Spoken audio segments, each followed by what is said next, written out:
common to feel uncomfortable when people call me by my chosen name. I think it's giving me super imposter syndrome too.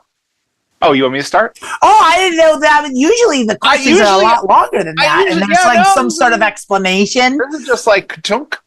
So I can speak on that from my perspective, which is that sounds like I just kind of came out kind of thing.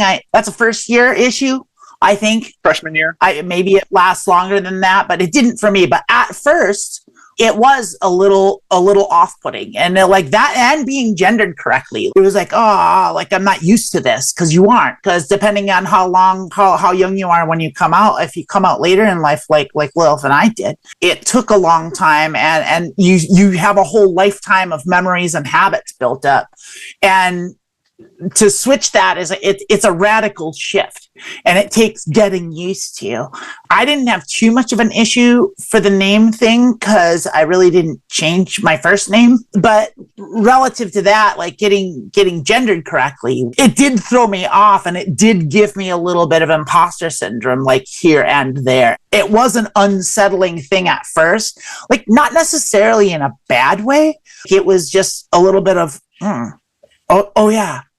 I used to volunteer for an organization we worked with trans youth and like coming out of school and kind of the struggles they were going through. And a lot of times, just like, I think a lot of that comes from finding the name that fits you best. When you were born, you were just kind of given a name, and they don't really talk about the oppositions to changing it. So you're just like, I guess I'm Jack now for the rest of my life. You know, I think a lot of times when talking to a lot of young people, I feel like they get overwhelmed because they're looking for that perfect name. It's a part of your journey. It's a part of your identity. You know, I went through a whole thing where it took me 6 months to internally just stop misgendering myself and getting my name right and things like that. And I also went through a phase where I didn't even transition. I just came out and was like, performing is the wrong word, but I explored with cross-dressing and was out and about. So I was kind of having a foot in both areas before I decided I am trans and decided to transition. So did you have to worry about imposter syndrome? I think you're going through a lot of stuff and you're trying to find that name that's right for you. And it does take some getting used to.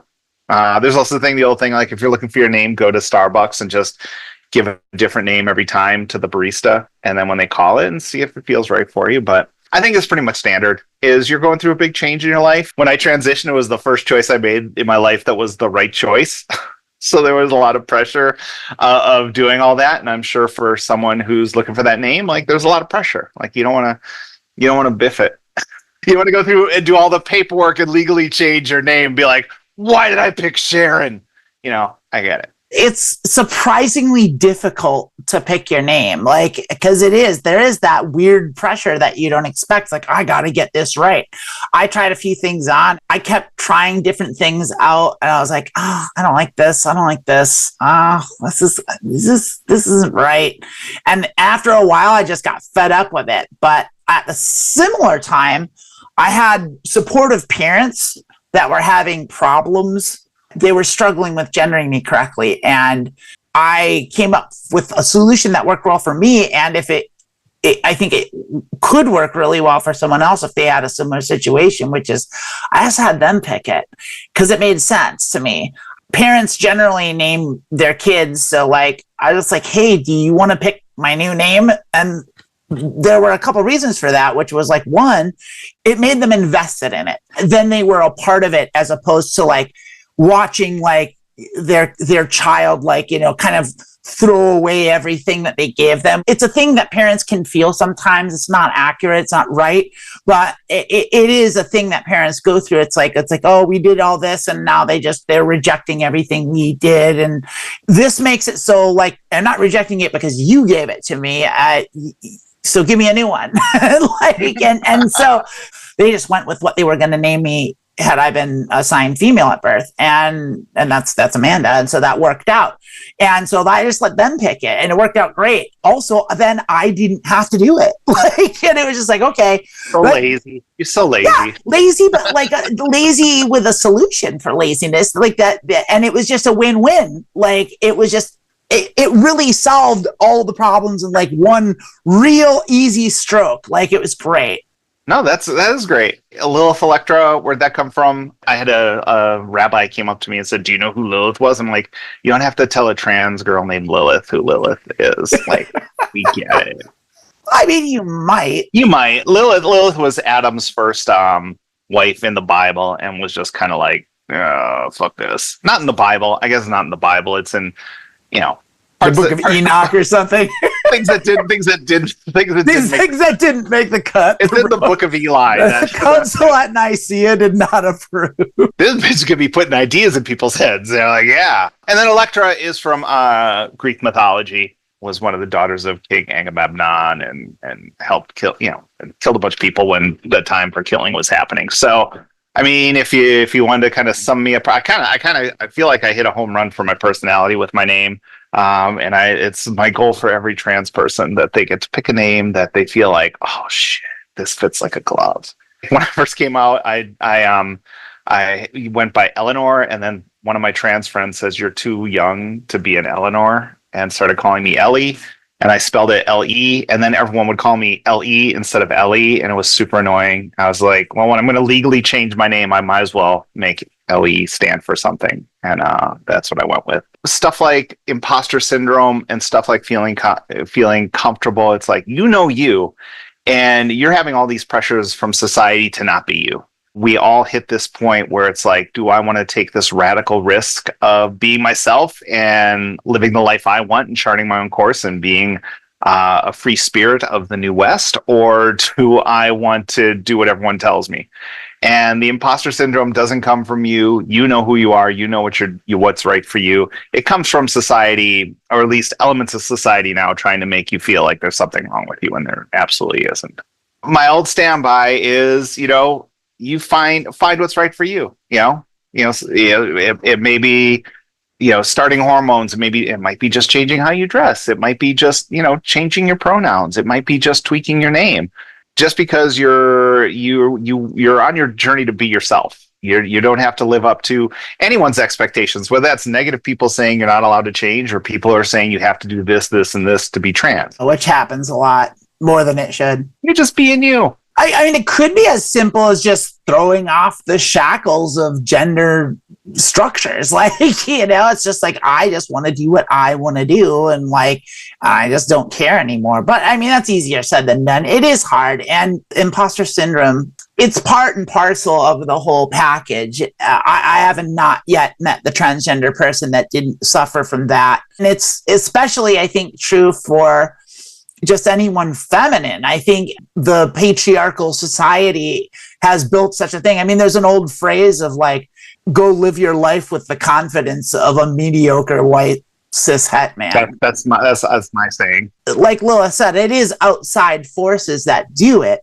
but it's there regardless of where it comes from. It is there, and it takes just getting used to. Like with most things with transitioning, kind of time fixes everything. There's nothing fast about a transition. Everything about it is gradual and takes long. It's not just taking the medicine and taking your injections and taking your hormones and like, blah, blah, blah, blah, blah. Okay, I'm a girl now. It's like, or whatever direction you're going. Is that how it works? It bubbles up? No, it specifically does not work that way. I know. It's a spin.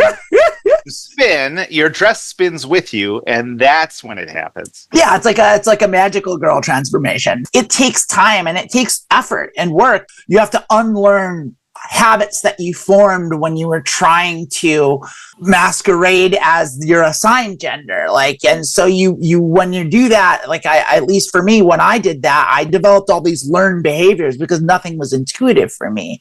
How to walk, how to talk, like how to do these things, how to like what are the right gestures and mannerisms that won't give away my proclivity for femininity. And you get used to that if you do it long enough. And in my case, it was 40 years. It takes some work undoing that. First of all, you know how I feel about effort. I am not a fan of putting in effort. But and that part of it is like embracing yourself. I noticed when I did come out and I started kind of embracing myself, I did notice changes I was making, and it was mostly things that mental things that I put on, like this is not how you act, this is not what you do, this is this, and those things kind of lifting and just acting more naturally and having a healthier life and a more rewarding existence because I was just doing what I want to do. Second of all, most of my imposter syndrome comes from my job. I am in sales. I have never done sales, and I'm actually not that bad at it. So it always feels weird when they're just like, oh yeah, I guess I'm another week of them not figuring out that I have no idea what I'm doing. Yeah, but aren't you one of the better ones at your... No, we got rid of a bunch of people and now we hired a bunch of new people. And they're all better than you? I'm solidly in the top 3, probably top 2, depending on how things. Oh yeah, that's terrible. Yeah, that's awful. That's a terrible place to be. But also, one of the guys is just having like a downtime, and like 2 of them are brand new. So I assume I'm just gonna make as much money as I can while they'll have me, and then I'll go. See, here's imposter syndrome right here, an example of it. Right. You're in the top 2, top 3 of your whole company, and here you are, like being like, "Oh, I'm probably gonna last. These people are better than me. I don't belong here." Like, here it is, right there, in front of your face. We only have 7 salespeople, so being in the top 3 is kind of you can. It's the top half. Sure, I guess. I mean, yes. The math checks out. I went to college. I went to a Milwaukee public school. I did that too. Did you go to Milwaukee public school? Or did you go to Bayview High, baby? Is that Milwaukee public or is that? Yeah, it's Milwaukee public. Yeah. It's Bayview. I like how you think saying the name again. Well, you know where Bayview is. I didn't know if Bayview, like if that counted as one of the suburban schools. No, Bayview is it's in the city of Milwaukee. It's just that area. It's like River West. It's just like, it's a part of it. I'm from the north side, so. Yeah, you are from the north side. This is the south side. I was from the south side. It's like opposites attract. She's from the north side. I'm from the south side. It's crazy. If you ever hear about shit going down in Milwaukee, it's probably. It went down on the north side. Yeah. It went down on the side, trust me.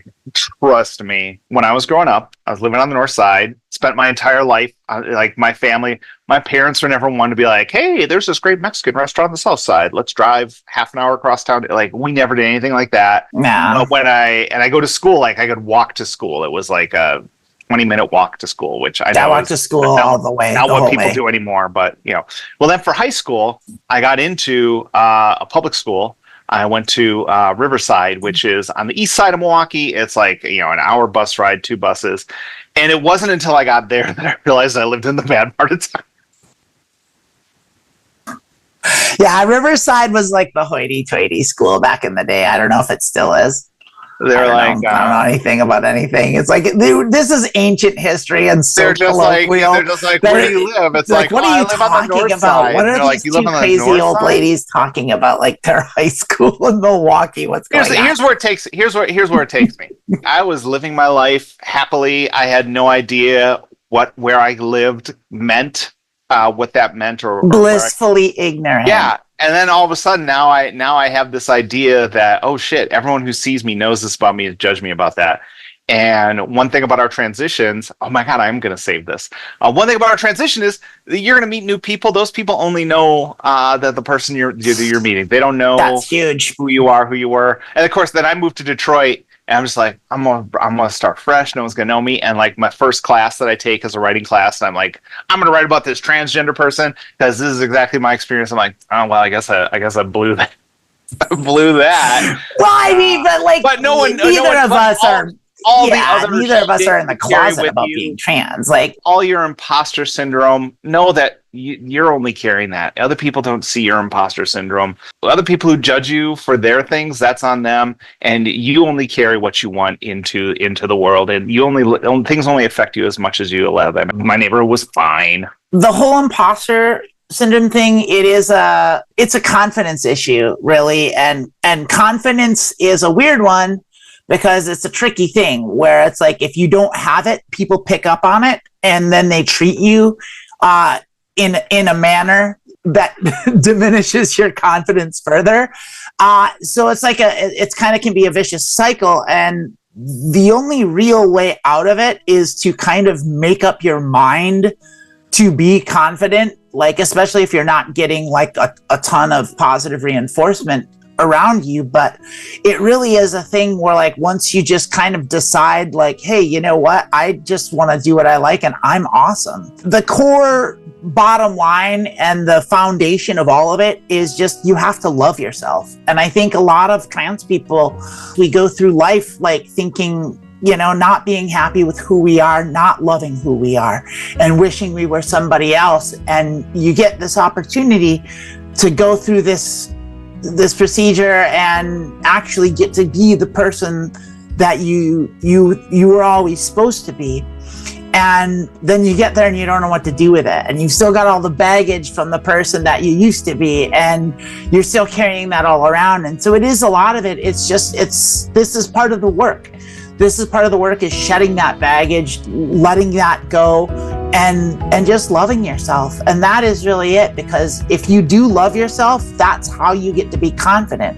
And once you're confident, people pick up on that and they start treating you accordingly. It's magic unto itself, but it does work. No, that was actually like a really good. The strings could start playing as you're giving that speech. I could throw in some cheesy string music. We do a live show every Saturday at noon Pacific and 3 p.m. Eastern, 1900 Universal Time, on Twitch at The Transverse and on YouTube at The Transverse. And you can check that out live. We hope to see you there. If you have a question you would like us to answer, you can leave that in the comments. We love when you leave comments. Like and subscribe. There you go. There we go. Like and subscribe. See you next week. Bye.